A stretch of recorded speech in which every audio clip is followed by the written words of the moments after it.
Shall we begin?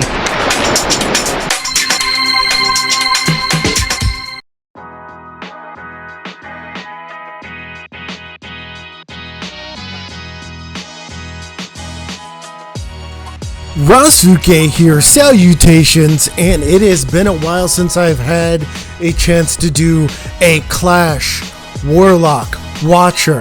This is number 4, and today I'm going to be showcasing some more artwork. It is still going on in the trenches. It's been a while. Not giving everything away, but you know, there's a few of us working on this and that sort of thing. So let me tell you what I'm going to talk about today. Give a little bit more description of Klash Warlocke, what this symbol means right here. If you looked at the title, it says artwork of the Army Inue, and I'll explain that as well as this, and then I'm going to end it with the new segment that I'm going to do, and where it's called Klash Warlocke Watcher What? As in, what am I doing? What am I watching? And it's just more of a thing that I just kind of want to share and that sort of thing. So let's get into it. All right. So I'm going to stretch this out. But first, before I jump into this, I'm jumping way ahead. Klash Warlocke. What is it? Well, it is a title that I am working on. It is in the style of manga, but if you're going to say what it really composes itself of, I would say JRPGs, D&D, English literature, history, ethnic groups, and shonen action. I know that's a lot to put in there, but this is what I plan to do for the rest of my life. I know, right? For the rest of my life. Yeah, this will be my life's work. All right. So that's the title. Hoping to become a brand. So this symbol right here, I've never explained this. I've talked about it to friends and colleagues and that sort of thing as we're working on Klash Warlocke. We all have 9 to 5s, and we're much older, so we're not actually a bunch of young people, believe it or not. We are a little older group there, so there's a lot more responsibility. So even still, we plan to have product as well as information and all of these things coming out. So I'll let you know about that in a second. So this symbol right here is kind of the core, I don't want to say plot, but identity of Klash Warlocke. I'll stretch this out here a little bit. And it's the body, the mind, and the soul. The body is the triangle. The square is the mind. And the circle is the soul. Now, in my story and in my lore, there are shards, cubes, and orbs. You could see how that would pertain towards other things. Like, for example, if I were to make a video game in the far, far future, as you know, I love video games, as well as maybe other things. But definitely, as I'm writing the artistic novel, this is a key component of how the world kind of functions in a way. So why the triangle or the shard as the body? Now, at first, most people would think, well, the square, right? Hear me out on this. I would say the triangle because you forge your body like a diamond. You know what I mean? You're a lump of coal or something like that. You can physically turn yourself into a physical specimen, whether it be for swimming, running, weightlifting, sports, even something as what do I want to say? People are naive about farmers. Farmers are strong. Farmers are strong as hell.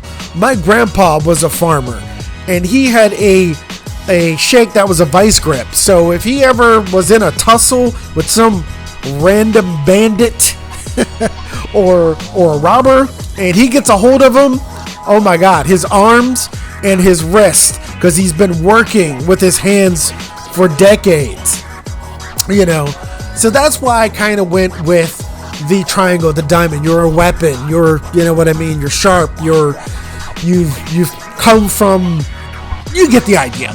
Now, why the mind as the square, as the cube?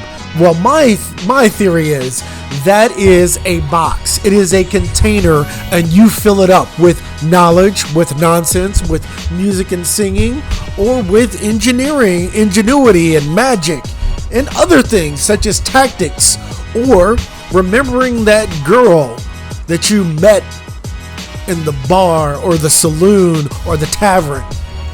That is that. And the soul is the circle or the orbs, which we all know has always been used as a symbol of the everlasting spirit and that sort of thing. So that's where that goes from.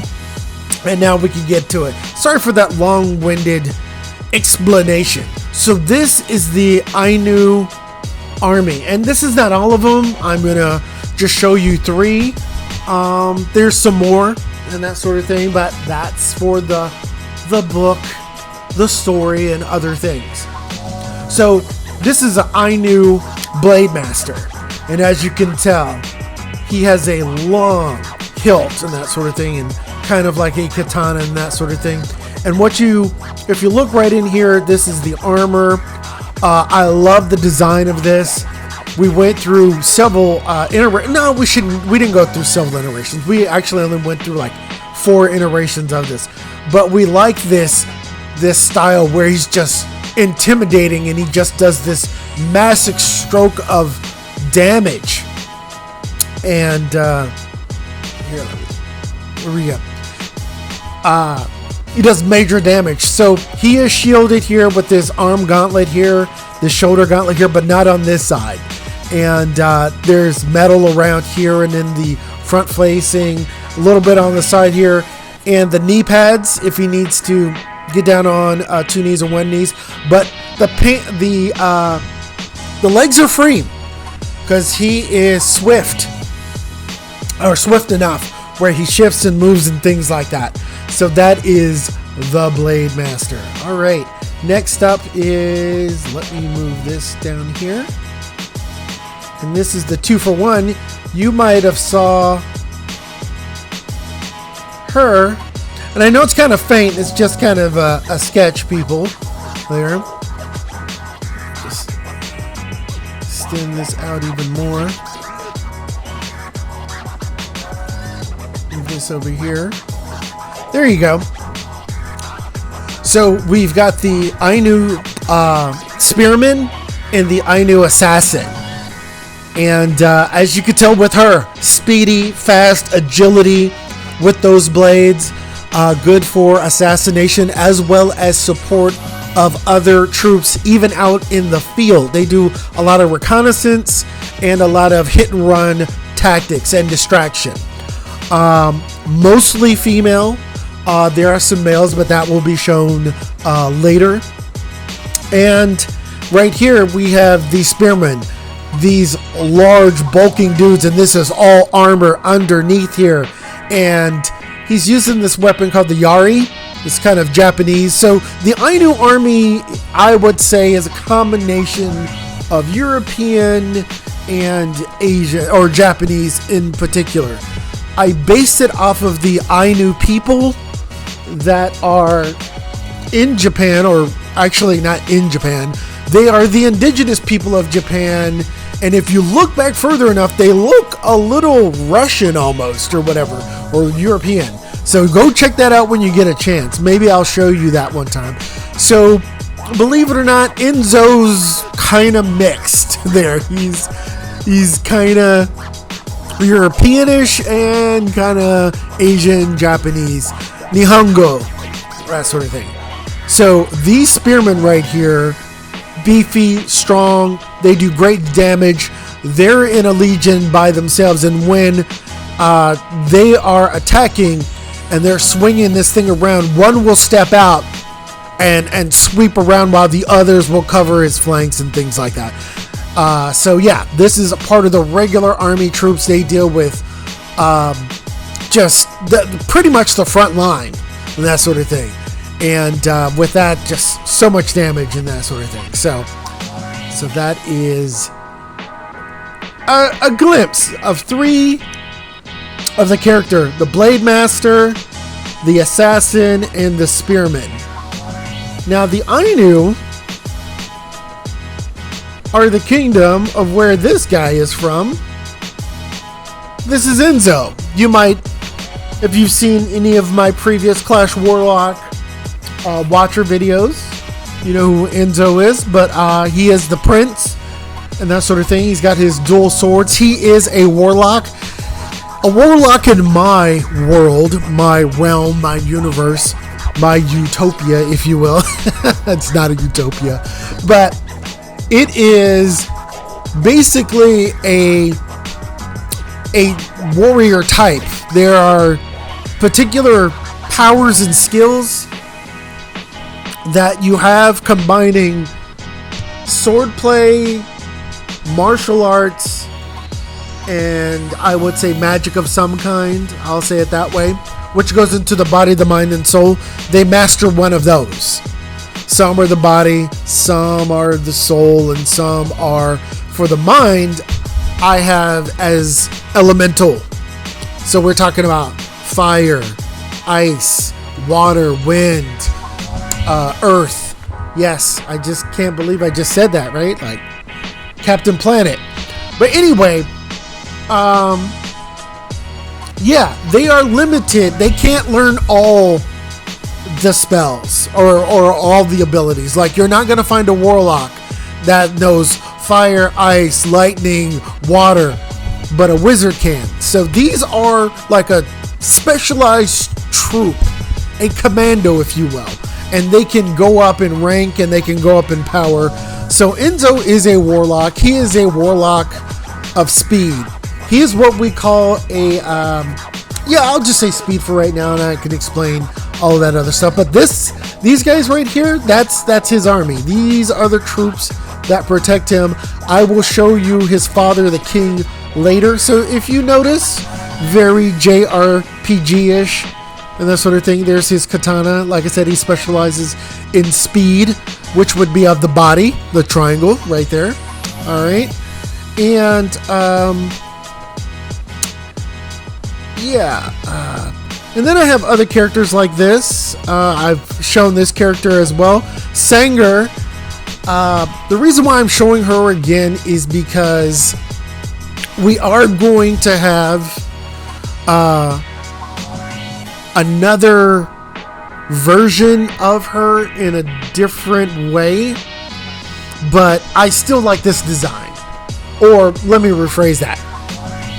I'm on the fence about this design. If I could just get a little bit of feedback, and you can watch the other video that kind of shows what she looks like. I will do another video update on her because I have another artist and myself doing a couple of tweaks to her. I know it's kind of hard to see. I know it's kind of sketchy. Let's see if I can let you see more of her there. There we go.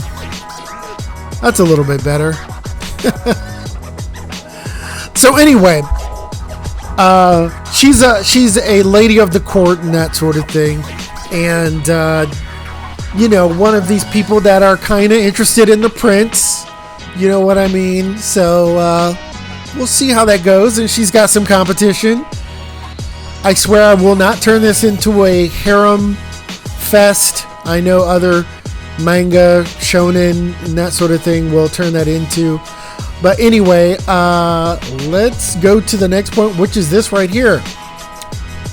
So, special announcement. One reason why it's been so long since I've made another video of Klash Warlocke Watcher is because of how we are going to go about telling, not even telling, showcasing this world to the planet, to the globe, if you will. And one way is we're going to make collectible cards. Not cards like this. We're coming up with our own style. I'm mostly spearheading that particular thing. And get this, the way I want to do it is that I want these out before the artistic novel is. That way you can just kind of get some information. Like I said, it's kind of like D&D and a JRPG. They're collectible. There'll be artwork, but there'll be information. It is not a collectible card game. Let me get that straight. It's not. It's more for artwork, scenes, and information. And I will be packaging them in packs and different artworks. And in the future, there might be some things that actually happen to the cards. Hint, hint. So there's that. So lastly, Klash Warlocke. Watcher what have I been doing? Well, I was in Japan. This is the last little segment, and then I'll let you people go. In Japan here, checking out Kamen Rider. I love the action scenes for Kamen Rider. I'm not the biggest on knowing everything about it, but I do recognize it's very popular in Japan. I mean, look at it. It's in 2 stalls right there. And then also 2, this is underneath. Let me move this out of the way. I'm using this whiteboard program, so we'll see how this goes in the future. I was eating at the Kirby Cafe. And come on, Kirby eats everything, so I had to wait in this long line. And as you know, since I'm an American, I kind of tower over people and that sort of thing, so I'm able to see kind of like everything over there. But the food was really good, and there's just so much going on in Japan, especially if you're a person like me, an elder otaku, a granddad of geekdom, and a maestro or a miser of movies. So anyway, thanks for taking the time to listen to this. This is Rasuke.